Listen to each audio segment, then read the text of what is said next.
Guys, welcome to my channel. We are reading the Open Book by Jessica Simpson. So, here we go. Open Book by Jessica Simpson, Chapter 9. Warning. Contents under pressure. October 2000. Nick and I danced to one more song before we finally sat down. I took off my shoes, placing my legs up on his.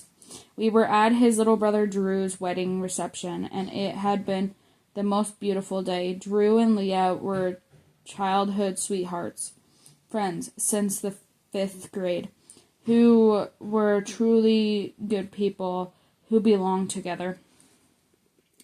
We had spent the whole week celebrating them in the Sentai, Nick's adopted hometown, and every single person at the wedding knew we were witnessing something that was meant to be. Being included is such an important day. I officially felt part of his family. Nick ran his hand on my leg, humming along to Ribbon in the Sky by Stevie Wonder. I knew what he was thinking because the conversation had been happening more and more. He was a month shy of 27, ready to settle down and get married, and he was stuck with his 20-year-old. My father forbade me to even think about getting engaged until I was 21. I'm not even telling you not to marry. I'm not telling you not to marry him, my dad would say. I'm telling you to wait. You're just too young. You have no idea who you will become in the next few years. I never knew if my dad meant that I would change emotionally, or if I would be too big a star to be tied down. Nick was the one thing my dad and I fought over. He never said no to the label as much as he groused about how they were marketing me. But my relationship with Nick that he could control. I knew Nick was a crossroads, and I was terrified of losing him. His 98 album, Revelation, had come out the month before and sold 275,000 the first week. That put them at number 2 on the charts, which would have been a huge week for me. But he moped about it. His competition was not me. He would remind me, not people like NSYNC, who had set a record as the first to sell over 2 million the first week. The week in Cincinnati was one of the longest stretches of time we'd spent together. But Nick was getting ready to leave me to tour Asia. Are you going to call me every night? I promise, he said. I love you, I said in my sad puppy voice, almost as an apology. He looked past me and sighed, tipping back another beer. I love you too, Jessica.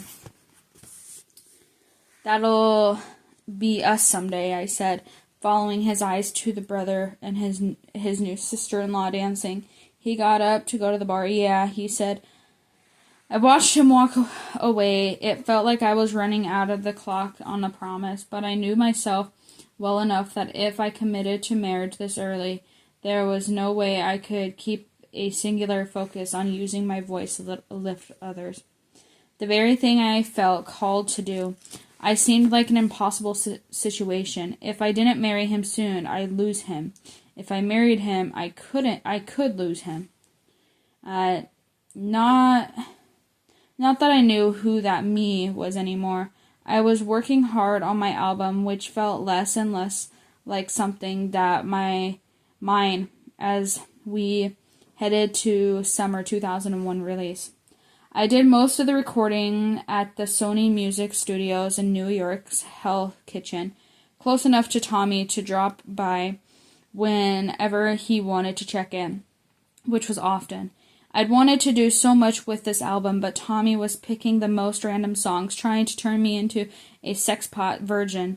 I had been able to pull off Sexy Virgin, but acting like a woman who loved sex but had never actually done it was a math problem I could not quite figure out. I didn't think it would make sense to my fans either. Teresa was completely pushed out, slowly having less and less say on what worked for me and my album. I missed her guidance. She was the only person in my life with the experience and strength to say no to the label. In March, Don Einer, the head of the Columbia under Tommy and Sony, wanted to have a meeting with me to discuss the future.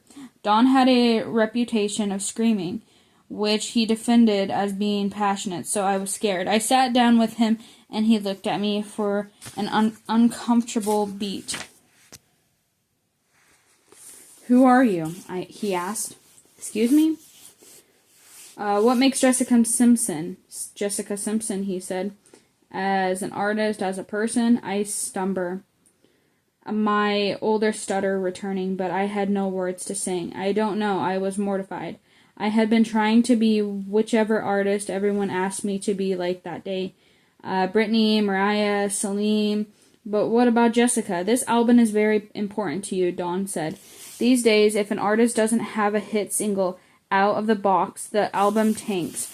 When the album sales slip, there goes ticket sales. Less tickets sold means less people coming to your concerts, which means less people buying t-shirts, and all those losses up, and it's a lot.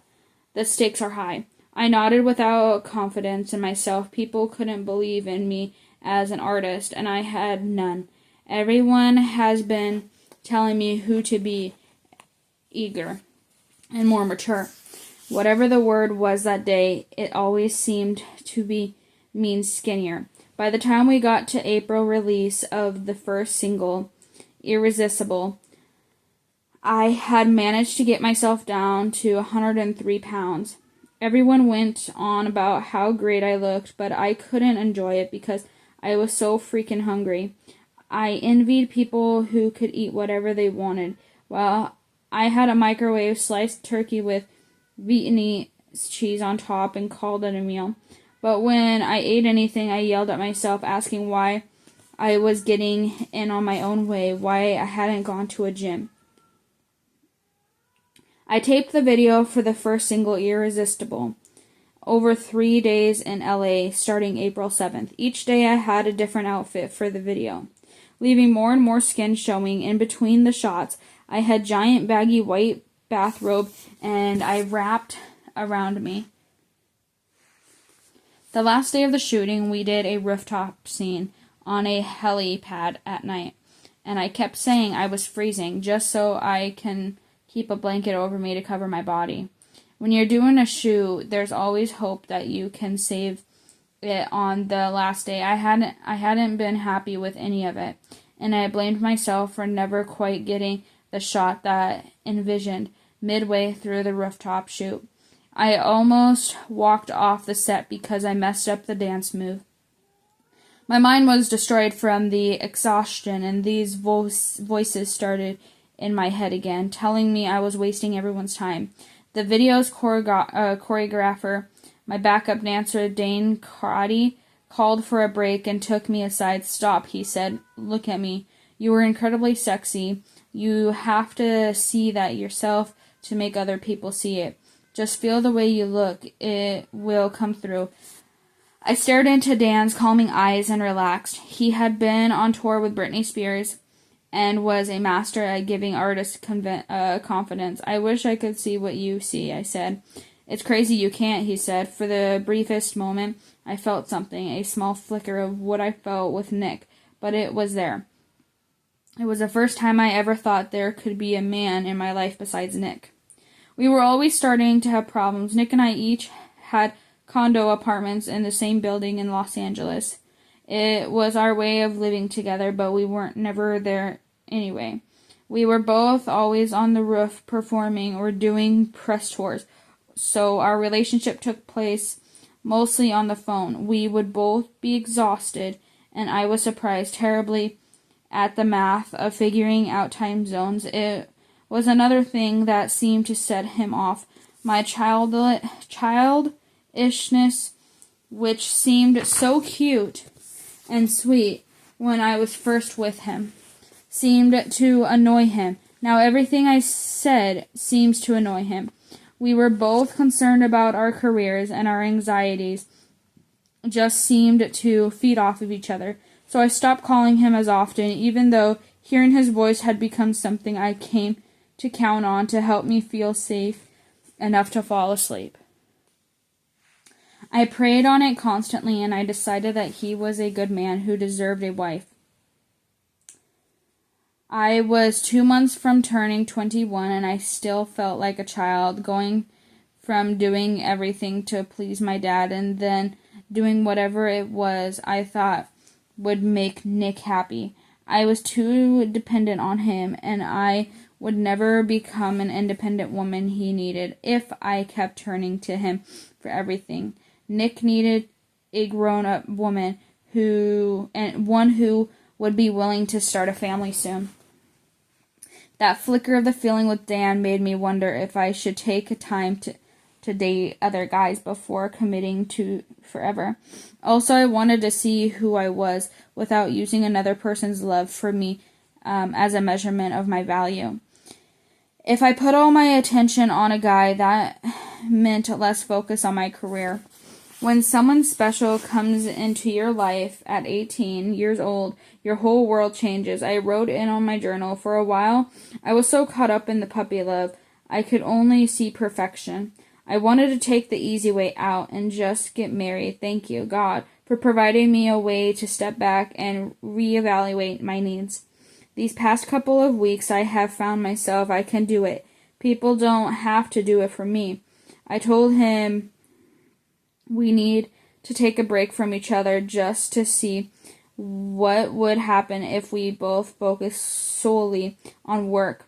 It wasn't much of a break because we still talked constantly, which I know frustrated him, and even when interviewers brought Nick up on the press tour for my album, Irresistible, I said I was single but still hopelessly in love with him. I kept telling myself that now I could focus on my career. That seemed like a very grown-up thing to say, and there was a lot to do. On June 4th, Columbia threw me a huge record release party at the Water Club in New York City. I arrived on the Yak, and there was a red carpet just for me. Don Einer and Tommy Modella were there, flanking me as they gave me a triple platinum record for Sweet Kisses. There were 15 minutes for fireworks, and I finally felt like a real star. 10 days later, my Irresistible album came out and would sell 120,000 copies. And first week nearly doubled with Sweet Kisses did when it debuted. Nick sent me flowers. I'm very proud of you and with that you're doing in your life. The card read, I'm happy I can be a part of it. I love you. I called him that week and started the conversation already angry at him for his absence when I was the one who pushed him away. Nick had this calm, maternal way to talk to me when he had to catch up on a conversation that in my mind was already in progress. He gently reminded me that I had broken up with him. Our situation is yours to deal with, he said. I'm just playing off whatever you give me. Well, what do you want from me? I fired back. That made him mad. There is only one thing in my life that I want to be, Jessica, he told me. A good man, a good father. I can't help it if I fell in love with someone even 7 years younger than me. I just can't. I just want to make you happy. Being with you makes me happy, he said. I loved us. I don't have that right now, and it's something I'm trying to deal with. I was certain that one way he was dealing with it was seeing a lot of women and accusation. He said he refused to dignify with a response. I started hanging out with Dan, but that quickly fizzled. Even through he helped my dancing and on-stage confidence tremendously. I think my dad even preferred me dating Nick to Dan. I would tell myself I had no right to be jealous if Nick had a life of his own. And for the rest of that summer, I was toured to Destiny Child on the TRL tour, and then began my own Dream Chaser solo tour. We would go through times of calling and not calling each other. I would congratulate myself when I didn't call him, and then he would call from some stop in Asia, and cycle would begin again. I knew Nick was excited about the Michael Jackson tribute concert he was doing in Madison Square Garden on September 10th. It was the last night of the 3-day tribute of Michael's 30 years in show business. Nick performed Man in the Mirror with 98, Usher and Luther Vandross, and I knew how much that meant to him. I thought he would call me after, and I told myself not to be jealous that he was invited to do this major event while I sat alone at home nearly 3,000 miles away in Los Angeles.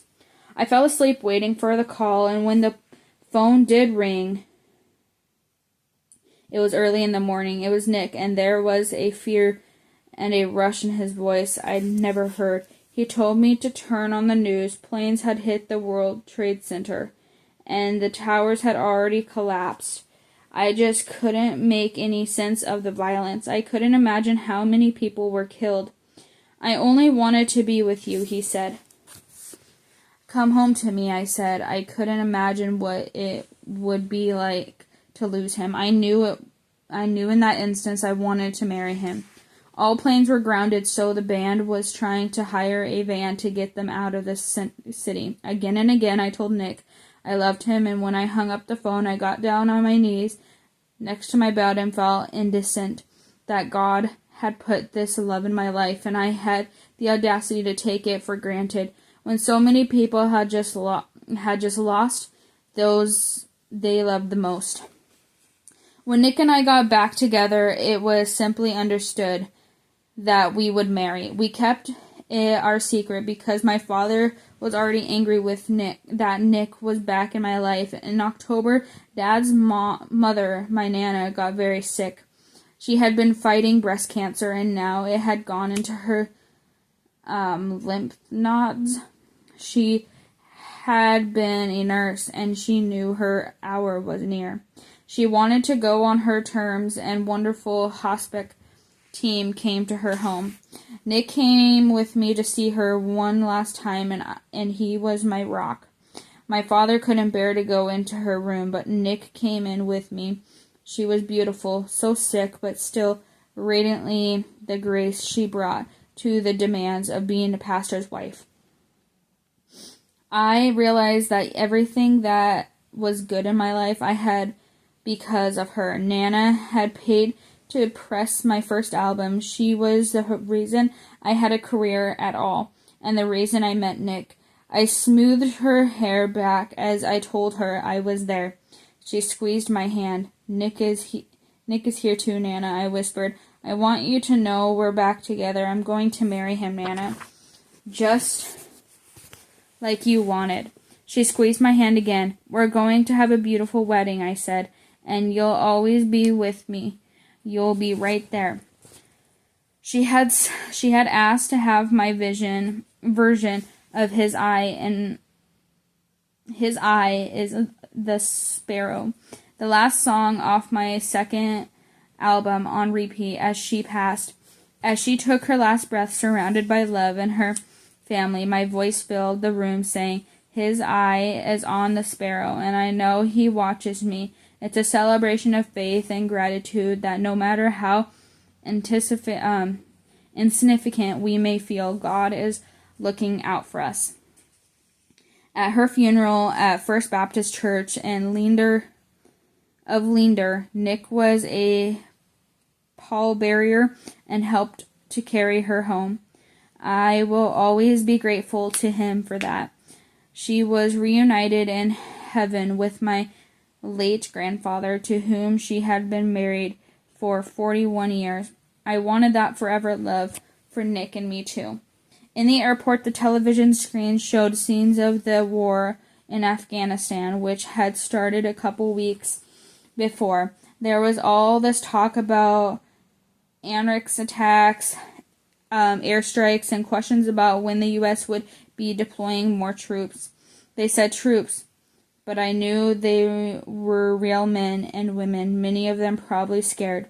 I asked God to help me figure out a way to be of use, and then He showed me.